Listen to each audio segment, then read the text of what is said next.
do Senhor para os nossos irmãos que estão sintonizados nesse podcast. Somos gratos a Deus por estarmos aqui mais uma vez para estudarmos esta preciosa lição, a lição número 13.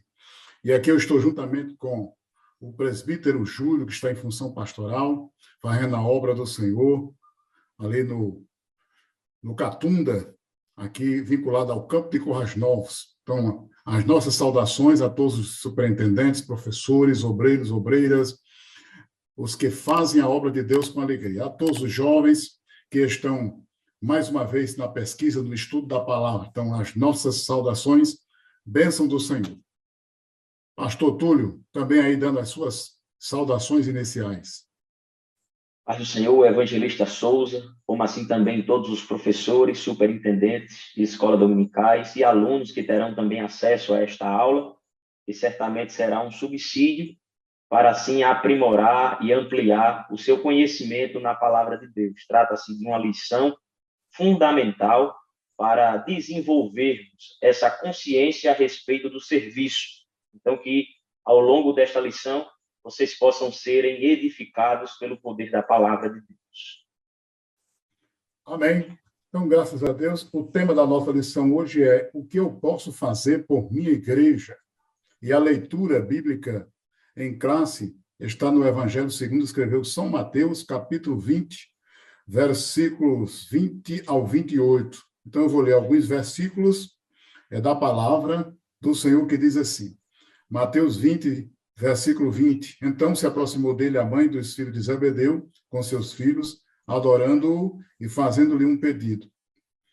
E ele diz-lhe, que queres? Ela respondeu, dize que estes meus dois filhos se assentem, um à tua direita e outro à tua esquerda, no teu reino. Jesus, porém, respondendo, disse, não sabeis o que pedis, podeis vós beber o cálice que eu hei de beber e ser batizado com o batismo com que eu sou batizado? Dizem-lhe eles, podemos. E diz-lhe ele, na verdade, bebereis o meu cálice, mas o assentar-se à minha direita ou à minha esquerda não me pertence dá-lo, mas é para aqueles para quem meu Pai o tem preparado. Versículo de número 26. Não será assim entre vós, mas todo aquele que quiser entre vós fazer-se grande, que seja vosso serviçal. O 28 diz assim, bem como o Filho do Homem não veio para ser servido, mas para servir e para dar a sua vida em resgate de muitos. Então, essa nossa lição de hoje, ela tem como objetivo, ou por que não dizer objetivos, mostrar que o cristão é chamado para o serviço, isto é, para servir. E, ao mesmo tempo, incentivar os alunos a servirem na sua igreja local, onde servem ao Senhor na sua localidade. E esta lição também destaca que o serviço está entre as características da igreja que Jesus almeja vir buscar. Então, é com muita alegria que hoje estamos falando sobre este ato cristão, que é um ato de serviço, cujo tema é o que eu posso fazer por minha igreja, que é a lição número 13, que tem exatamente aqui o encerramento desta lição trimestral, onde fala exatamente sobre essa característica, o que é esse ato de servir, né? Conforme a lição bíblica, mostra que é um serviço que é fundamental na Igreja de Cristo e que os cristãos se reúnem no templo, em comunhão, né, com Deus, para adorar o Senhor, aprender a sua palavra e também o pilar do serviço, para que possam servir uns aos outros. Então, esse processo de convivência, de edificação, deve ser algo mútuo que possa acontecer entre todos os irmãos e irmãs que se congregam, que buscam ao Senhor, buscando aí a edificação e para que nós possamos, irmanados, buscar ao Senhor. Então, é importante que nós, como professores, possamos incentivar nos alunos a alegria do serviço e que todo crente que se congrega, que é membro de uma igreja, deve sim entender o serviço de Deus. Pastor Túlio falando aí sobre como Jesus ensinou o valor do serviço, quer dizer, como Jesus valorizou esta ação tão poderosa na vida do adorador. Então, o primeiro ponto da nossa lição trata-se justamente de Jesus ensinando a respeito do valor do serviço, fundamentando-se assim no texto em que a própria lição nos dá como base principal para o desenvolvimento de toda ela. E Jesus está a caminho de Jerusalém para ser assim crucificado, quando é surpreendido por um pedido de Tiago e João. Esse pedido é tão intensificado que pelo menos 3 evangelistas o destacam, mas pelo menos Mateus, onde nós acabamos de ler aqui, fala que houve uma intermediação da mãe de João e de Tiago, fazendo um pedido a Jesus. E esse pedido tratava-se de um lugar de destaque no seu reino. E é nesse momento que Jesus aproveita da situação, em bom sentido, para expressar justamente a respeito de como eles deveriam se comportar. O interessante é que quando Jesus conclui a sua fala, no versículo de número 28, diz assim: bem como o Filho do Homem não veio para ser servido, mas para servir e para dar a sua vida em resgate de muitos. Ele apresenta-se mostrando a sua principal característica como modelo principal de serviço. Sendo assim, Jesus sendo o modelo principal de serviço, ele ali estaria influenciando os discípulos a se comportarem da mesma maneira que ele ali estaria os ensinando, pois a principal autoridade ela é imposta não pelo um autoritarismo, mas assim mesmo pela demonstração daquela ação onde influenciará o próximo a executar a mesma coisa que ele. Jesus fez isso, apresentando assim o valor desse serviço, mostrando que ele é o modelo principal e a sua principal missão, característica, foi servir ao próximo a ponto de entregar a sua vida em resgate de todas as vidas humanas.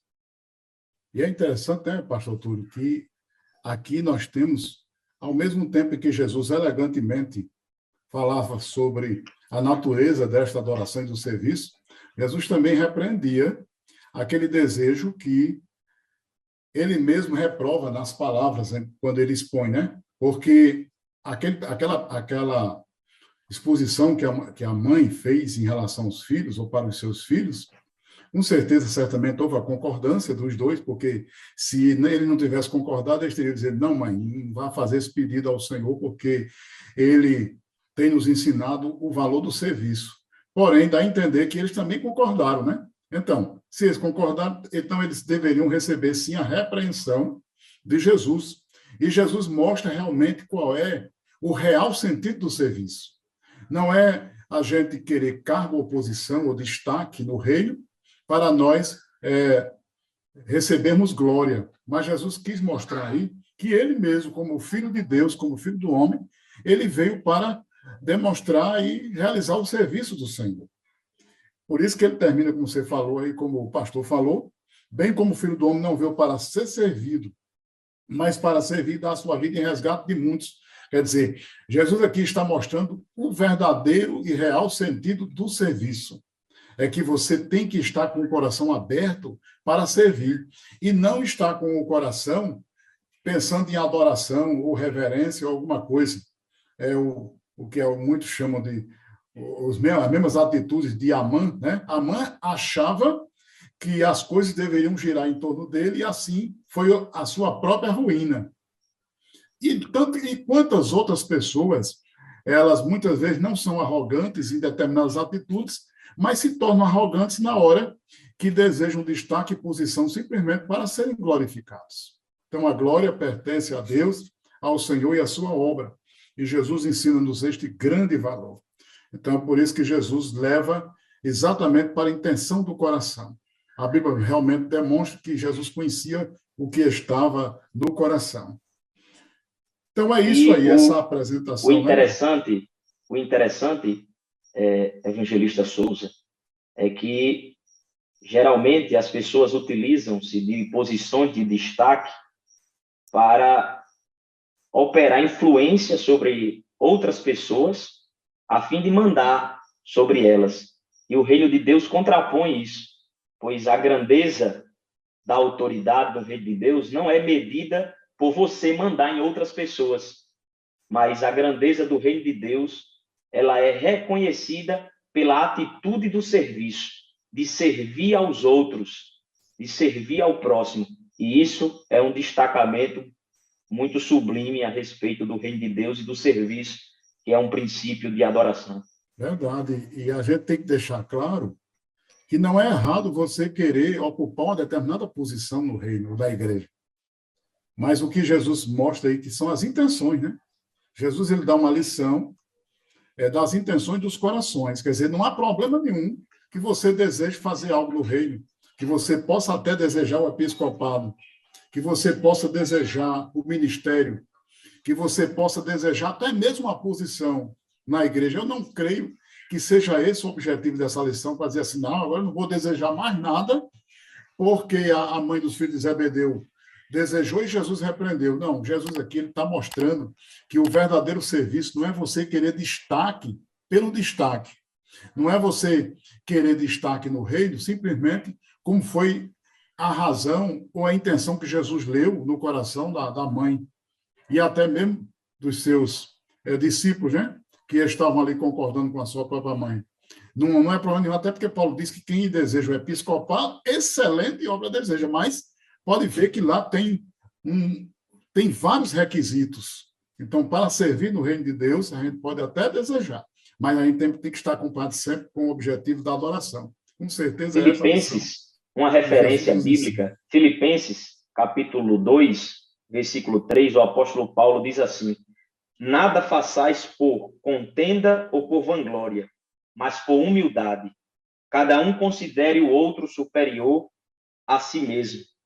Não atente cada um para o que é propriamente seu, mas cada qual também para o que é dos outros, de sorte que haja em vós o mesmo sentimento que houve também em Cristo Jesus. Então, isso aí é uma referência que traz com clareza essa fundamentação de colocar o outro sempre superior ao próximo. Então, isso é uma coisa extraordinária no reino de Deus. É uma grande lição, né? No reino. Até porque Jesus nos ensina isso. Então, Jesus nos mostra exatamente que o serviço, o amor e o cuidado são princípios, ao mesmo tempo, motrizes, né? Ou geradores dentro do coração de todos nós para servirmos no reino de Deus.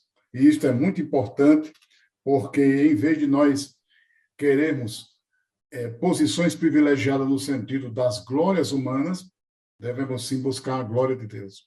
Então, não é o forte que deve se gloriar na sua força, não é o rico na sua riqueza, nem o sábio no seu conhecimento, mas aquele que se gloriar, a Bíblia nos ensina, glorie-se no Senhor em me conhecer e saber que Ele é o Senhor. Então, essa segunda parte aqui da nossa lição fala também sobre o servir é fundamental.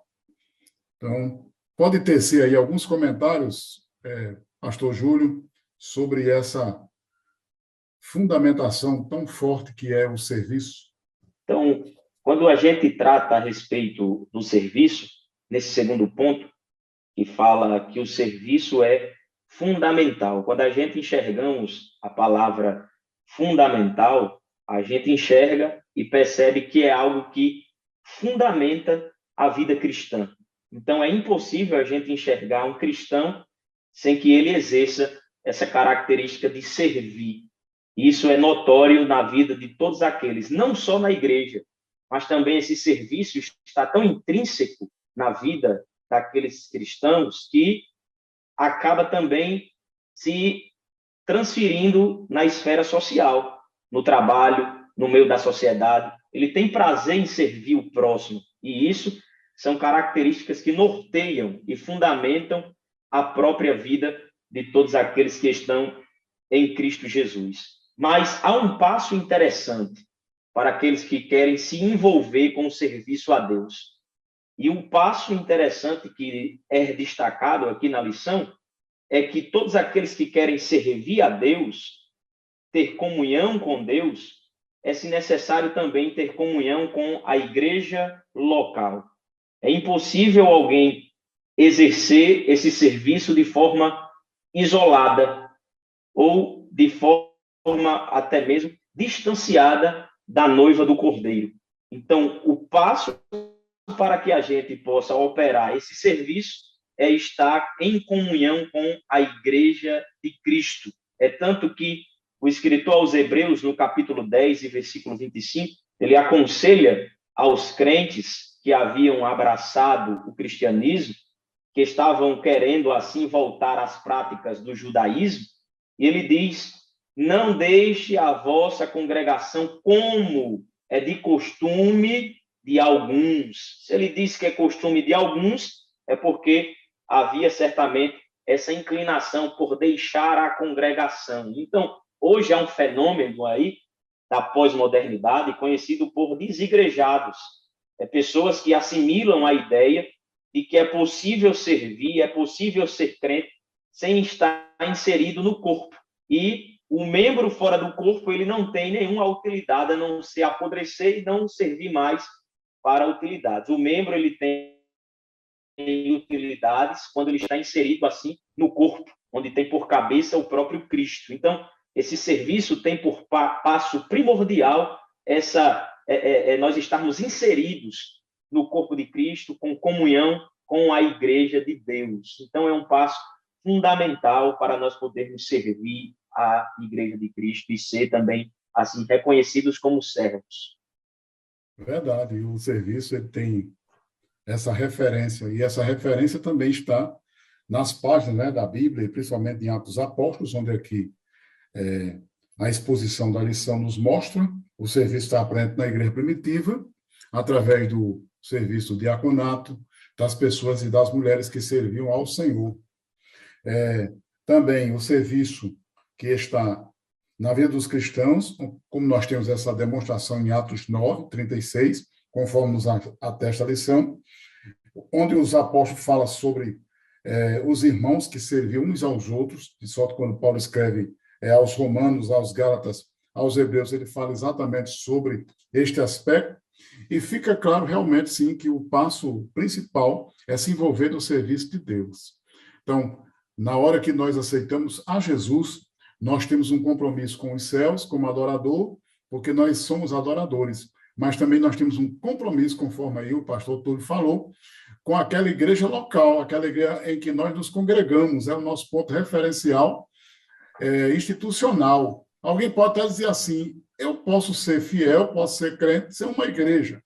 Essa afirmativa, geralmente, ela é feita e a resposta é que a gente pode dizer, sim, nós podemos, mas na hora que alguém faz essa afirmativa, se você for mesmo fazer uma pesquisa, se você for mesmo fazer assim uma espécie de investigação, a maioria das pessoas que dizem essas frases, elas não querem compromisso. Pode até ser que exista pessoas que tenham compromisso, mas a maioria dessas pessoas que diz assim, eu não preciso de uma igreja para me congregar, termina ele nem servindo, termina ele nem se congregando e termina ele nem vivendo a sua vida devocional. Outro diz assim, não, mas eu posso ser crente da minha casa.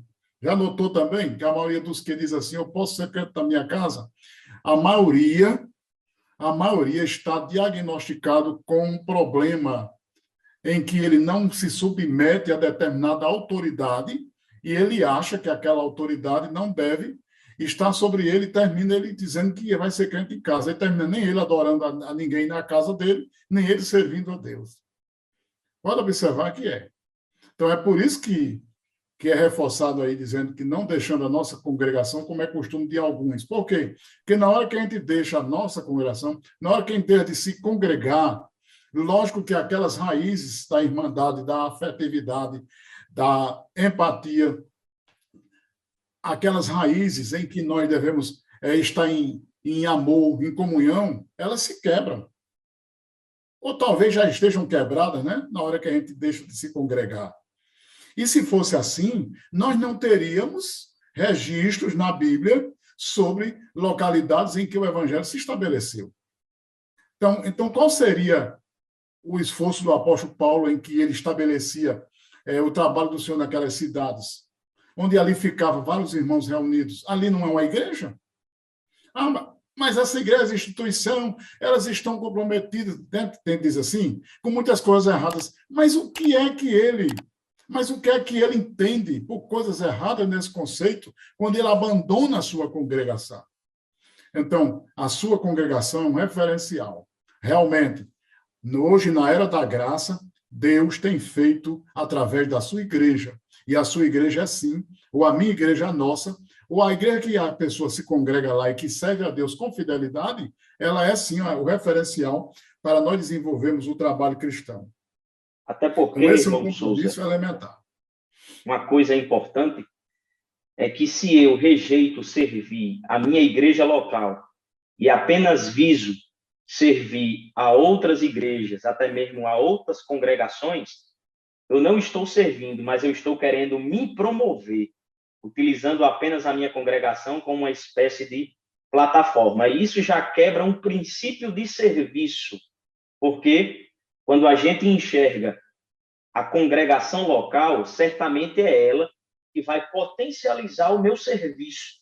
A gente vê em Atos dos Apóstolos que quando Paulo foi enviado com Barnabé, foi um reconhecimento da igreja local para o envio deles.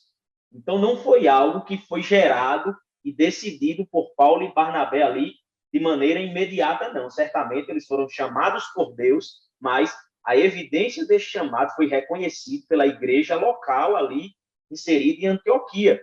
Então, a nossa igreja local é o principal foco do nosso serviço. Logicamente, esse serviço também ele vai se expandir, atingindo assim até mesmo outras igrejas, outras congregações, até mesmo outras denominações, e isso é uma coisa expansiva em que há no serviço. Porém, nós temos que ter essa mentalidade de servir a nossa igreja local, principalmente hoje no nosso meio, em que há muitas possibilidades, até mesmo de se formar teologicamente, e alguns visam formar-se teologicamente para sair pregando aí, sair pregando, quando isso é um conceito desregulado do original. Porque quando eu penso em me aperfeiçoar, o principal motivo é abençoar a minha congregação, é abençoar o local onde eu estou inserido. Certamente, isso Deus vai me abençoar de maneira que a gente vai também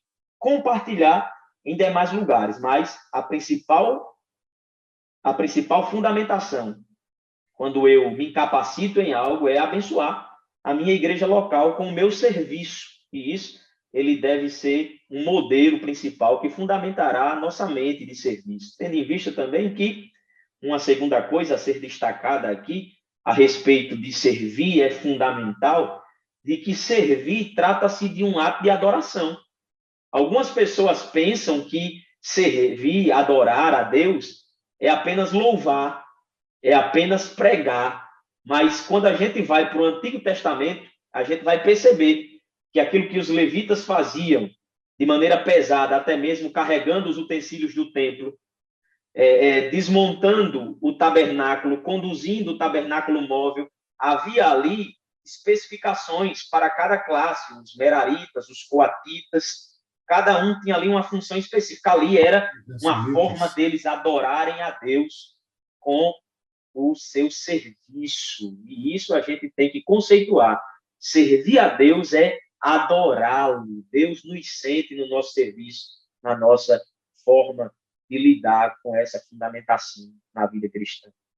Bem interessante. E diz a Bíblia, né, que o Espírito Santo chamou-os, mas o que foi que aconteceu? Eles que serviam ao Senhor lá na igreja de Antioquia, disseram assim, bem, o Espírito Santo chamou, agora nós não temos mais compromisso com ninguém aqui, porque eu agora vou cumprir a obra que o Espírito Santo me chamou. É interessante que o Espírito Santo chama, mas passa também pela oração, pelo crivo da igreja, pelo jejum, em que eles depois são enviados pela igreja. Não é interessante? Porque alguém pode dizer assim, o Espírito Santo me chamou, então para que eu vou ter que me submeter? Quando eu leio aquele texto, no início, eu vejo como é interessante ali.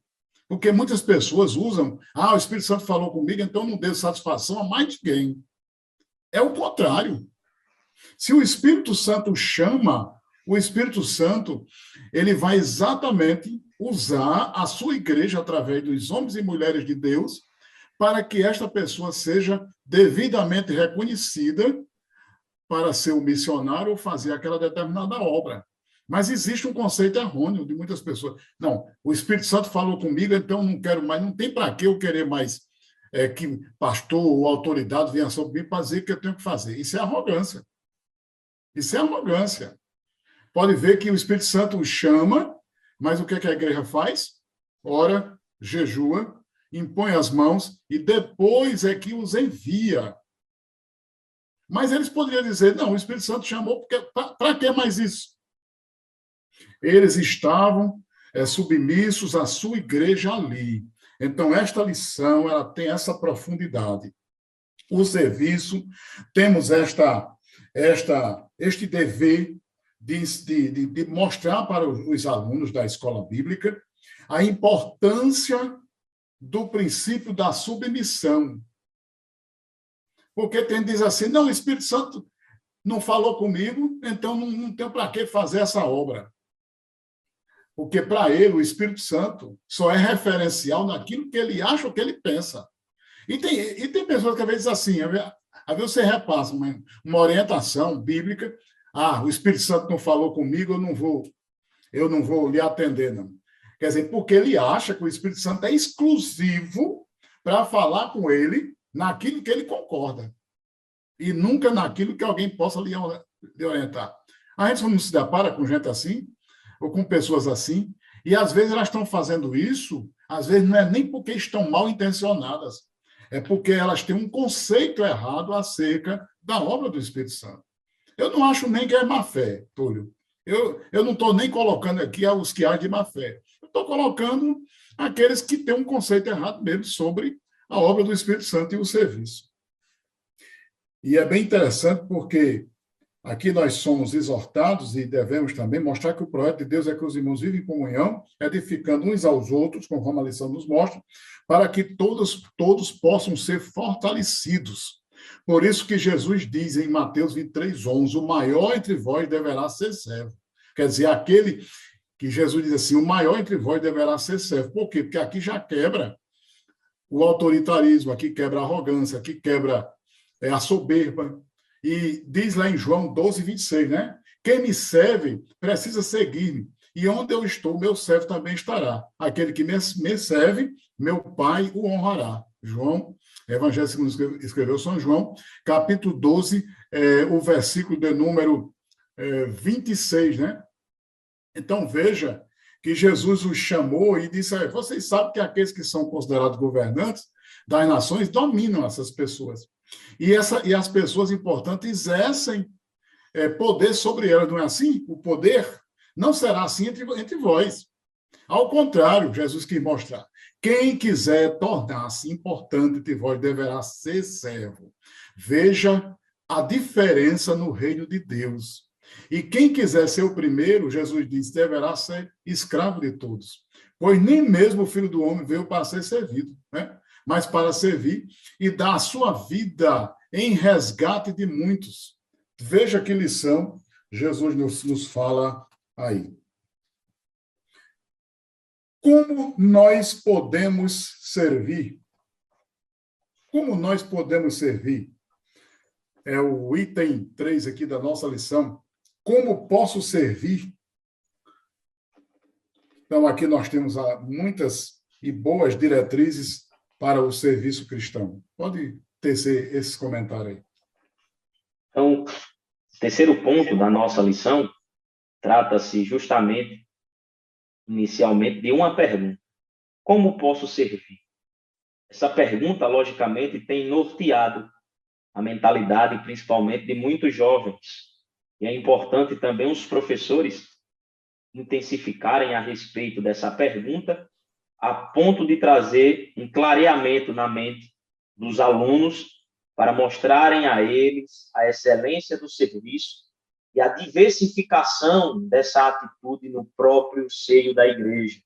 Porque alguns mesmo até pensam e acham que servir a Deus limita-se à pregação, limita-se ao louvor, quando o serviço na casa de Deus, na congregação local, trata-se de todos os âmbitos. Então, se você carrega uma cadeira, se você carrega uma caixa de som, se você ajuda a limpar a igreja, se você ajuda a ornamentar, se você ajuda a recepcionar.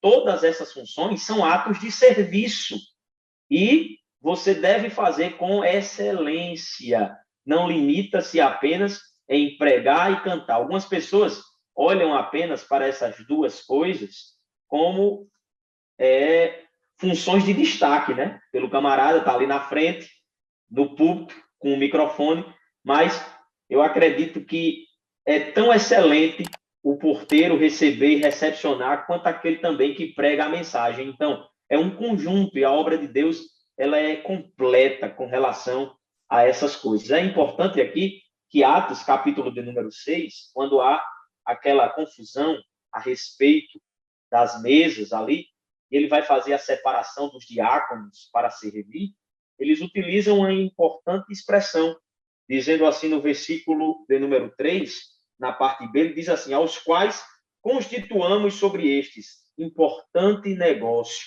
Então, perceba que ele não despreza a função que eles exerceriam ali naquela administração, naquela distribuição. Eles se dedicariam ao ministério da palavra e oração, porém, não desprezaria também o serviço que aqueles diáconos exerceriam. E perceba que Estevão ali é selecionado e prega de uma maneira belíssima. Então, não limita-se dizer que você vai servir em uma função e você também só limite-se naquela função. Não, eu prego, mas também isso não significa que eu não possa carregar cadeira, que eu não possa ligar uma caixa de som. Eu canto, mas isso não significa que eu vou só cantar. Eu posso limpar a igreja, eu posso lavar um banheiro, eu posso exercer outras e demais funções na obra de Deus. Então, que nós possamos trazer esse clareamento a respeito de como eu posso servir. Você pode servir, sim, ao Senhor em diversas funções na igreja. Isso deve ser bem elaborado e bem ali exposto para os nossos alunos, e é importante os professores elaborarem e fazer isso para que haja esse clareamento na mentalidade dos nossos jovens. Verdade. E existe um conceito também, é que eu sou levita na casa do Senhor. Alguém só atribui ao cântico. Mas não é só ao cântico.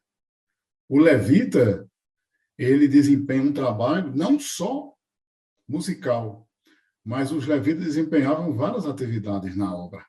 Então, nós somos levitas, sim, porque nós desenvolvemos várias atividades na obra. O levita não era somente para cantar. O levita também desenvolvia, você até falou aí, sobre a obra dos coatitas, dos jassonitas, dos meraritas. Quer dizer, daqueles que levavam o tabernáculo do Senhor. E quando Davi distribui as funções no templo, pode ver lá, as funções dos cantores, dos porteiros, as funções dos sacerdotes, daqueles que iam servir. Então, no sentido funcional na obra, nós somos levitas não só para cantar, mas para fazer isso mesmo. Aquilo que a obra necessita. Então, através do serviço cristão, as famílias são edificadas, conforme a lição nos mostra, a igreja cresce e cada um recebe o cuidado de que precisa, e assim o reino de Deus se torna presente no mundo. E uma coisa importante aqui, evangelista Souza, me permita aqui, Pode falar, que sem problema. Possa ser que algum jovem, e o professor deve esclarecer a respeito disso, pergunte como ele pode colaborar com a obra local, com a sua igreja, com a sua congregação. E o primeiro passo para colaborar é você se disponibilizar. Deus conta com a sua disposição. No momento que você se disponibiliza, Deus, logicamente, lhe capacitará para que você exerça aquela determinada função. E, além da disponibilidade sua, você também deve procurar o seu líder e se prontificar a servir, porque tem aquela ideia mística de que Deus tem que revelar ao seu pastor para que o seu pastor possa lhe colocar ali naquele cronograma, cargos anuais, para que você possa servir. Não, meu irmão, se disponibilize, vá ao seu pastor e diga a ele, eu estou à disposição para servir, porque o reino de Deus sempre cabe mais. O reino de Deus sempre tem funções a serem preenchidas, para que você exerça ali o seu serviço. Então, se disponibilize, procure a sua liderança local, o seu pastor, e se prontifique e diga: pastor, estou à disposição para servir, e certamente o seu pastor encaixará você em alguma determinada função para que você sirva também a obra de Deus com excelência. Então, isso é importante também ser destacado pelos nossos professores aos alunos, esses dois passos. Se disponibilize, se prontifique para o seu líder, para o seu pastor, dizendo que está à disposição da obra para servir. Me fez lembrar eu tenho para mim que foi uma frase de John Kennedy. Ele disse assim: não pergunto o que a América pode fazer por você, mas o que você pode fazer pela América. Tá certo que ali foi uma frase política, mas aí eu quero parafrasear, né, essa frase que foi política, agora no sentido teológico e do serviço. Não vá se perguntar o que é que a igreja tem que fazer por você. O que é que ela tem que fazer por mim? É me ajudar financeiramente? É me fazer isso ou aquilo? Então, pergunto, o que é que eu posso fazer pela minha igreja? Porque aí, no sentido espiritual, o que é que em que eu posso colaborar? Aí Deus vai usar nossos talentos, aquilo que eu posso fazer. Então, quando a gente se dispõe, conforme aí a fala do pastor Túlio, a fazer a obra, Deus vai exatamente trabalhando em nós. Nossos talentos, nossas habilidades, nossas motivações, nossas inclinações, nossas intenções ficam à disposição de Deus e da obra. E aí a obra certamente crescerá. E aquilo que eu espero da igreja, eu que faço e sou a própria igreja, eu estou dando uma resposta para mim, para o mundo e para todos. E aí nós vamos fazendo a obra do Senhor. Essa pergunta foi muito interessante, viu? Está na lição.